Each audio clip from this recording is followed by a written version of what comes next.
Y comentarios nacionales y parte de guerra de lo ocurrido en la Asamblea y la Contraloría. Sí, pero dije a Katy, oiga, ¿te has fijado que ella tiene una falda negra y yo tengo unas corbatas que combinan con azul? Con la blusa. Es como una sinergia. Opa. Bueno, para los que demás que tengan envidia. Fíjate, Fernando, estimados televidentes, cuando uno tiene una situación de esta naturaleza como la que se está dando en esta confrontación, que es una confrontación entre la Asamblea Nacional y el órgano ejecutivo, eso es lo que es. Hay un intermediario en esa guerra hoy que ha asumido un papel protagónico, que es el Contralor, no la Contraloría, el Contralor en particular. Uno tiene que preguntarse cómo va desarrollándose cada uno de estos y uno tiene que, para hacer una información que tenga validez, tener la información de ambos bandos. Por ejemplo, si usted ve la matriz informativa del medio de la 12 de octubre, el periódico La Prensa, por ejemplo, ella nutre toda su información básicamente con lo que diga el señor Contralor. Ese es el medio. No hay periodismo. Periodismo no es eso. Si un periodista depende de la información exclusiva que le da una fuente oficial, está muerto. Cada vez que usted ve una noticia que diga, fuentes judiciales dice que José Blandón, no. Eso no, los periodistas no están para decir cosas de fuentes judiciales. Los periodistas están para investigar la verdad. Usted no ve, por ejemplo, en la estructura de información de este periódico, preguntas al Contralor, sencillas. Si eso está ocurriendo desde 2015, ¿usted por qué no se dio cuenta de esto? ¿Desde cuándo tenía usted esto? Preguntas a los diputados, ¿usted alguna vez se reunió con el Contralor? ¿Le ha ofrecido algo? ¿Le ha dicho que quiere ser candidato? Nada de eso. O sea, la noticia está incompleta. Entonces, igual pasaría en la Asamblea. Que en la Asamblea estaban usándose en forma irregular algunos de los fondos. Eso es un secreto a voces. Yo no lo veo.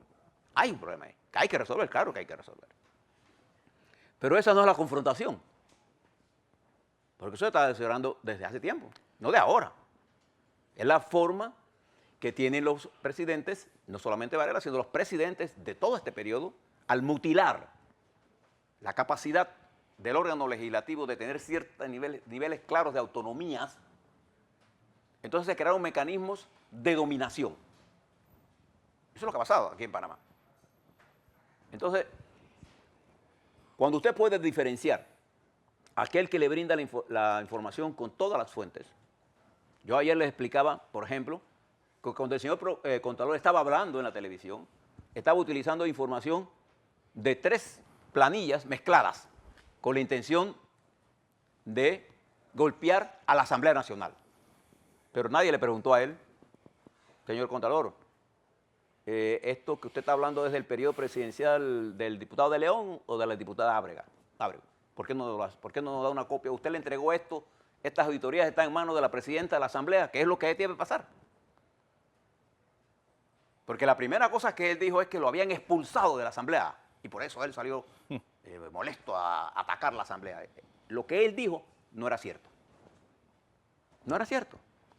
Él no fue expulsado de la Asamblea. Hace 25 días él dice haber terminado las auditorías concomitantes. Pregúntele al señor contador, ¿usted le entregó estas auditorías concomitantes a la señora presidenta de la Asamblea responsable administrativa de la Asamblea Nacional? ¿Se la entregó, sí o no? No. ¿Entonces por qué no se la entregó? ¿Cuál es el objetivo de una auditoría? El objetivo de una auditoría es presentar irregularidades si la hay que se corrijan y si alguien cometió algo más que una irregularidad administrativa, es decir, participó ya entonces en una acción de carácter penal, entonces someterlo a los canales correspondientes y si es diputado, aunque llegase a manos del Ministerio Público, eso es lo que hacen los fiscales, cuando los fiscales ven una información que vinculan a un diputado o al presidente de la República, inmediatamente, sin seguir más esa información, la mandan a la Corte Suprema de Justicia, porque no la puede investigar. No es que el Contralor no pueda hacer auditoría. Claro que el Contralor puede hacer auditoría. De hecho, las hizo. Esa es la realidad. Bien. Entonces, cuando la verdad muere, uno tiene que buscar todas las diferentes fuentes de información. Entonces, le voy a dar los partes. En el lado de la Asamblea, nuestras fuentes de la resistencia, porque hay que darle cierto nivel de dramatismo a todo esto para que usted se interese un poco. Pues. La resistencia nos informa que en las dos reuniones que se estuvieron, tanto de la bancada del PRD como la bancada de Cambio Democrático en el día de ayer, se consolidó un frente para respaldar a Yanibel Abreu como candidata a la presidencia.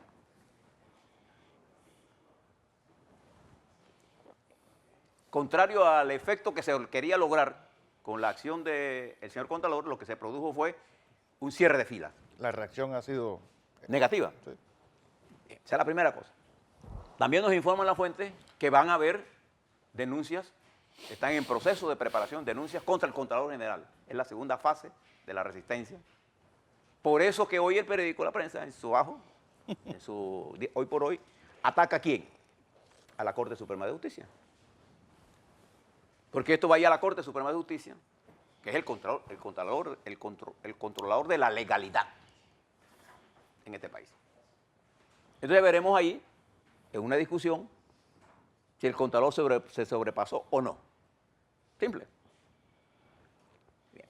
También en un informe que nos manda la contrainteligencia, ahora sí, filtrada de los que filtran, ¿sí? Que viene del Consejo de Seguridad, en virtud de esta nueva correlación de fuerzas, se preparan dos nuevos ataques clandestinos. Uno contra la presidenta de la Asamblea, Yanibel Abreu, y ahora sí una campaña negativa para lo que se conoce en términos de comunicación política, el asesinato de personalidad, con campañas, con denuncias, con, en fin, todas las cosas que hacen con redes sociales, anónimas. Viene por ahí. Y viene también contra Ricardo Martinelli. De hecho, ya usted comienza a ver hoy esto. ¿Por qué? Porque es probable que Ricardo Martinelli esté aquí entre finales de junio y principios de julio, en Panamá. Y esto establece un nuevo factor en la vida política nacional, sin duda alguna. Salvo que el Departamento de Estado decida que Ricardo Martinelli no es objeto de ninguna extradición y le dé la libertad. Entonces, tendría el expresidente la posibilidad de decidir si regresa o no, pero si es extraditado, eso va a ser en los próximos días, semanas. Mientras usted está viendo el Mundial, a lo mejor está llegando. Pero también cuando hicimos una evaluación ahora, con la resistencia, de cómo se habían comportado los medios de comunicación, nos dimos cuenta, por información cuantitativa, es decir, cuando usted ve las noticias positivas, los tweets, la confrontación, busca las redes sociales, usted hace una estadística, se da cuenta que la guerra mediática la está perdiendo el Contralor. Y eso ha creado un pánico en la contaduría, según las fuentes nuestras de la contaduría, el Contralor está en estado de nerviosismo y alteración permanente. Es el estrés de la guerra. Porque los que no están acostumbrados a la guerra siempre se estresan. A mí la política no me produce ningún estrés, porque estoy acostumbrado. Pero hay gente que no está acostumbrada a esto, sobre todo cuando tú vienes de fuentes de poder económico, donde tú eres intocable. Bueno, el Contralor ahora se ha vuelto tocable. O sea, su primer error cuando uno mete esta guerra es, uno se debe preguntar si yo quiero ser tocable.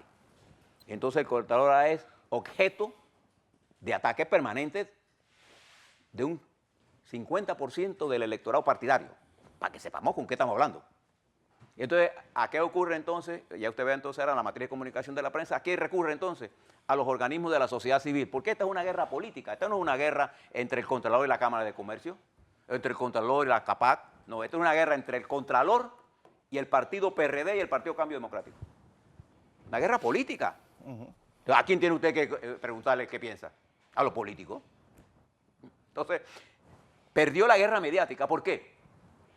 Porque nadie le cree al Contralor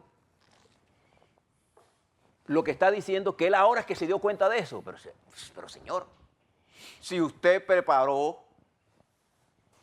el reglamento para las donaciones y usted mismo, cuando se dio cuenta que eso estalló, reculó, perdón, le usa la palabra, y presentó una demanda de un acto que usted mismo inició.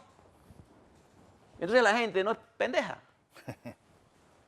ellos saben que es una guerra y entonces deja acá, ellos son blancos, ellos se entienden y dejan que ellos terminen eso. Pero la mayoría del electorado que responde no le cree al Contralor. Porque no tiene por qué creerle. Porque además no es tonto. Hay gente que cree que los demás son tontos. Porque yo digo una cosa, usted lo va a creer. No, usted lo que dice, ¿qué está diciendo Blandón este? A ver, comienza usted a preguntarse. Y es para eso que nosotros preparamos este programa para usted en esta empresa. Para que usted tenga todas las informaciones para que tome su decisión. No para que piense como yo. No. A mí no me interesa que usted piense como yo. A mí me interesa que usted piense. Deje de opinar y piense. Porque el pensar lo lleva a buscar la verdad. Y es la búsqueda de la verdad lo que le hace a usted libre. No es estar emitiendo opiniones trilladas. Por ejemplo, quítele todo el que le diga fuentes informativas del gobierno. No. Los periodistas no están para hacer eso. Eso no es periodismo. Los verdaderos periodistas están para confrontar la información de A con B y sacar un C para informarle a usted. Eso no quiere decir que no tengan opiniones, sí. El compromiso de un periodista es con la veracidad de su información. No es que sean neutrales. Yo no soy neutral, pero yo le doy a usted la información completa. ¿Por qué? Porque el Contralor mezcló esto. Porque hace tiempo él tiene información de auditorías que ha venido haciendo. Y ha citado a diputados a la Contraloría, a uno por uno. Aquí, mira, yo tengo este de ti. Como quien dice, si tú no me apoyas, eso es mío, ¿eh? Eso no lo ha dicho el Contralor. Pregúntele la prensa a los diputados que él llamó. ¿O ustedes no recuerdan cuando él iba al interior a reunirse con los representantes de corregimiento? Y él manda 240 cajas allá a la señora. ¿Usted se acuerda aquel espectáculo que entregó? A la procuradora. Cuando eso llega a la procuradora y la procuradora ve allí que aquí hay una investigación, se le toca a un diputado, ¿sabe qué va a hacer la procuradora? Lo que tiene que hacer, enviar eso a la Corte, porque ella no puede investigar a los diputados. Entonces, en la guerra mediática, la está perdiendo por 4-1 el Contralor. Por goleada. Por goleada. En la guerra política, cuando un chiquito se enfrenta con un grande, la primera cosa que se genera en la mente de la gente, hey, esta campesinita, cholita de ahí de Capira, se enfrenta con el presidente y con el contralor de la rancia oligarquía, inmediatamente surge una identificación de clase social. Esa es la política. Como a nadie le explica esto al contador, y yo no creo que él esté interesado en conocer esto, porque su mente no está en esto. Él sabrá, más su órgano que más usa es el bolsillo con la caja registradora. Yo que le rindo pleitesía al talento y no al dinero, yo uso el cerebro. En la guerra entonces, fue estas cholitas que subestimaron, que los enfrentó, y ahora, independientemente de los resultados de la gestión administrativa, el liderazgo político, que tiene que ver mucho con la valentía, factores subjetivos, ha hecho y ha rankeado más a Yanivel Ábrego, ¿o no? Usted mira, como yo no sé si en la contera tienen esto, pero yo sí lo tengo, un programa que usted mira yo reviso todos los días quiénes son la gente de quién más habla. Y Yanivel Ábrego está en primer lugar. Habla más de ella que del presidente, para que usted sepa. Y en la política, lo importante no es que se hablan mal o bien de ti, es si hablan de ti. Porque el mundo ya está polarizado. Sí. Yo no voy a salir aquí a gobernar con el 100% ni el 60%. Solo Ricardo Martinelli en la historia nacional ganó una elección con el 63%. Varela ganó con 39%, Valladares ganó con el 33%, Martín Torrijos con el 47% y Miriam Murtazo por el 46%. Solo Martinelli superó el 50%, ni Anulfo Arias lo hizo. A ese Martinelli que le tienen tanto miedo. ¿Por qué yo le explico todo esto? Porque ayer me reunía yo con una gente de allá de Chorrera y me decían, Blandón, dile a Fernando que se deje de estar hablando del contador, si a nosotros no le interesa eso. Dile que venga acá con NEC, porque nos interesa aquí el problema del agua, el problema de la luz, el problema... Porque el electorado no está enchufado en la lucha contra la corrupción, porque la lucha contra la corrupción, como se la están presentando a ellos, no es lo que le interesa. Porque la lucha anticorrupción que tienen algunos sectores de la sociedad civil panameña es una lucha sesgada. Veo la corrupción en mi adversario y en mi contrincante. Veo la corrupción y ataco a Huasque para liquidarlo y quito la competencia. Es una lucha económica. Cuando los grandes pelean, los chicos nos sentamos a mirar la pelea y a disfrutarla porque Y a sufrir las consecuencias. se están matando entre ellos. Fíjese, ¿por qué le hablo de esto? En esta pelea insensata, yo quiero que ustedes registren esta noticia que les voy a dar. 3 empresas transnacionales de importancia decidieron en medio de esta guerra que se encuentran estos caballeros quedarse en Panamá. 3 multinacionales. La ICB, una compañía inglesa que construye equipos agrícolas y equipos de construcción, ha establecido su centro regional en Panamá, para América Latina. La Isuzu Motor japonesa ha decidido establecer su centro operacional en Panamá. Y la China Railway International Group de la República de China ha decidido establecer su centro regional en Panamá. Hay decenas de transnacionales con centros regionales aquí. Bueno, eso es lo que está en peligro. Lo que está en peligro, al no haber acuerdos, al no haber solución política, es que las decisiones importantes que el país debe tomar de cara a la complejidad de los problemas internacionales, entonces no las tomamos. Estamos peleando pendejadas. Porque si el contador tiene una cosa contra un diputado porque tenía $150,000 en una familia, entonces nosotros somos dados a hacer, pero 150,000, yo quisiera saber quién es ese diputado, mándelo a la corte, investiguenlo, y si el tipo se robó 150,000, que regrese los 105,000, póngalo preso, se lo tiene que poner, pero hágalo así, hágalo en el marco de la ley. Ahora, si vamos a investigar el origen de las fortunas, ojo, que muchos de ustedes no estarían ahí. Entonces, yo no estoy en contra de la lucha contra la corrupción. Yo lo que quiero es una lucha contra la corrupción integral. Integral. Y para tener una lucha integral, la primera cosa que debemos modificar es la educación, tanto de empresarios como trabajadores, como de nuestros jóvenes. Sin reforma educativa y sin una reforma judicial integral, ¿qué lucha contra la corrupción podemos hablar? No hablemos pendejada. Usted no se ha visto la gran estafa que le están haciendo a este pueblo con el costo de las medicinas. A ver, por favor. O usted no han visto, por ejemplo, las grandes estafas que le hacen a la gente con el manejo financiero. ¿No le preocupa eso? O con la calidad de servicios médicos que le estamos prestando. A ver, entonces, es importante entender que de acuerdo a los registros políticos que yo tengo, esta pelea políticamente la está perdiendo por calle el Contralor General de la Nación, no la Contraloría. Él quiere arrastrar a la Constitución. Y el evento, lo que más le molestó a la opinión pública, no fue lo que él dijo, porque ni siquiera le pararon bola. Es que estuviera funcionario de la Contraloría ahí aplaudiéndolo. Lo que llegó el zar Nicolás, Stalin, no sé quién. Eso es típico de los partidos de izquierda, porque mucha gente que está del lado del contador vienen de las filas del PRD. Bueno, la subcontralora y el secretario. No se engañen.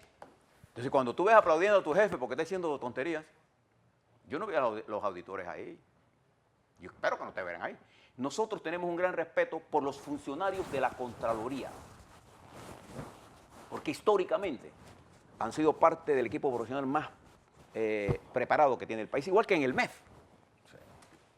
Pero cada vez que yo veo a la gente hablando de las cosas de este tipo, me hace sentir mal. Bien, y termino con esto. ¿Qué pasa ahora? Esta decisión del PRD de Cambio Democrático sella ya el futuro. No, aquí va a haber una guerra sin cuartel. Van a venir unas campañas contra Yanivel Ábrego en el plano ya personal.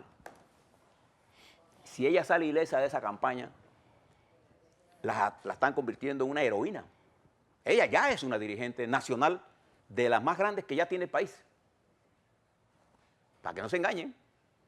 Usted quiere saber de ella, vaya a la asamblea, vaya donde ella visita el país, para que usted vea el cariño que ella recibe de la gente. Hay una especie de identificación social, de clase. A la gente no le gusta que diga de clase porque dice que es fomentar la lucha de clase. Bueno, la lucha de clase no la inventé yo. Sí. La lucha de clase es un término social que lo relegaron cuando la izquierda cedió ideológicamente concesiones en función del liberalismo que nos llevó a donde estamos. Vamos. Esas concesiones sociales e ideológicas no las hago yo, que amo la ciencia. Entonces, esta confrontación, si no termina y gana el PRD-CD, el gobierno se va a trancar. Si gana Varela, va a ser legal, pero no tiene la confidencia del país. Entonces, fíjese lo que le voy a decir. ¿Qué cosa más tonta? Si yo tengo que hacer reformas importantes en el sector financiero y quiero dar una imagen internacional fuerte, ¿qué sería más prudente para Panamá? Que la Asamblea, en manos de una oposición al gobierno, apruebe las reformas, tiene mayor validez y mayor legitimidad que una Asamblea comprada. Miren lo que le estoy diciendo.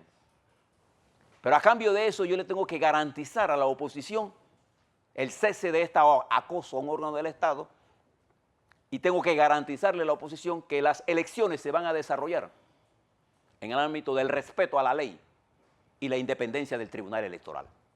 Eso es todo lo que tenemos que hacer. Y ahí salimos ganando todo. Si gana el panameñismo, bueno, ganó el panameñismo. Si gana el PRD, ganó el PRD. Si gana el que sea que gane, el Cambio Democrático o un independiente, quien sea. Pero nosotros tenemos que resolver un problema urgente, que es lo que el mundo nos está pidiendo en el momento en que el mundo está en una confrontación que aumenta día por día. Y todavía tenemos la confianza del sector internacional, sector privado internacional, que sigue viniendo al país. Y por ahí escuché a Chapman, no sé cuál de los Chapman porque no leí la noticia. Guillermo. Felipe. Felipe Chapman decir que era incorrecto que el gobierno pida una dispensa. Chapman sabe perfectamente bien que el gobierno panameño siempre ha tenido un déficit corriente más alto que el que reporta. Por supuesto. Más se lo sabe. Vamos a tratar de, pero como queremos meterle candela a todos, hasta los que saben compran y venden mentiras. El gobierno necesita, y lo sabe Pérez Valladares también, con claridad, porque incluso en una conversación que yo tenía con su padre, con el padre Felipe Guillermo, estas restricciones que ponen los organismos internacionales para que nuestros países tengan una restricción en el gasto corriente es para garantizarse el pago. Pero el endeudamiento es una forma que tienen los países para desarrollarse. Pero fíjense, cuando ellos nos critican a nosotros, no le dicen, por ejemplo, los Estados Unidos. La deuda de los Estados Unidos representa el 100% de su PIB. La deuda de nosotros representa el 39% de nuestro PIB. Y estamos entre 1% del gasto corriente y entonces estamos discutiendo si es medio, 1%, en fin, tonterías. El gobierno lo necesita. Pero no es Varela, es el país. Entonces, como hemos perdido la objetividad, cada cual quiere remar, porque estamos en medio de una guerra económica. Pero políticamente estamos radicalizando el país. Si el gobierno y no llegan a acuerdos, nosotros le estaremos contando aquí, con más objetividad que los demás. Lo que ocurra, mañana le voy a dar tercer parte. Yo les dije que iba a haber las 2 reuniones, no lo sabía la prensa, nosotros sí lo sabíamos los resultados, sabemos lo que está pasando, sabemos el estado de ánimo en la Contraloría. En la Contraloría, todos los funcionarios de la Contraloría están pendientes del Contralor. Si entra así, si está bravo, si grita, si no grita, todo lo sabemos. Igual que con lo que pasa en el Consejo de Seguridad. Porque los panameños somos así. Fernando, yo te voy a dar un secreto, no se lo digas a nadie. ¿Qué hace Fernando? Llama al otro y le dice, ¿sabes lo que me dijo Blandón? Somos así. Ojalá sigamos así.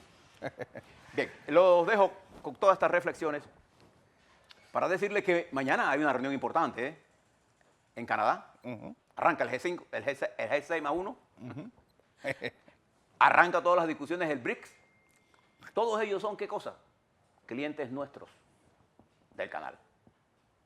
Por eso es que usted tiene que prestarle atención a eso y por eso le agradecemos la atención que usted nos brinda. Y le pedimos a todos los periodistas de este país que volvamos a ser periodistas. Es decir, busquemos la verdad.